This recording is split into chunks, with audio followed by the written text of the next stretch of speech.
ഈശോ മിശിഹായ്ക്ക് സ്തുതിയായിരിക്കട്ടെ.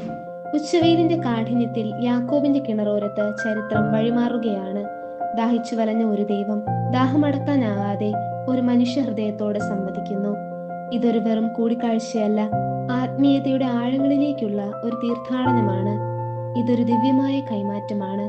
വെള്ളം ചോദിച്ചു വന്നവൻ വറ്റാത്ത നീരുറവയായി മാറുന്നു. അവൾ അവിടെ ഉപേക്ഷിച്ചു പോയ വെള്ളക്കുടം അവളുടെ പാപഭാരങ്ങളുടെയും അപകർഷതയുടെയും അവശിഷ്ടമാണ്. ഭൗതികമായ ദാഹശമനികളിൽ നിന്ന് നിത്യമായ ആത്മീയ സമൃദ്ധിയിലേക്കുള്ള ഒരു ആത്മാവിന്റെ പലായനം.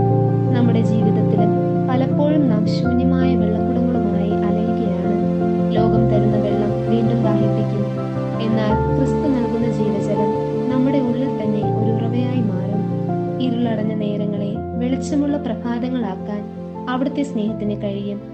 നിങ്ങളുടെ ഉള്ളിലെ ദാഹത്തെ ക്രിസ്തുവിനായി തുറന്നു കൊടുക്കൂ.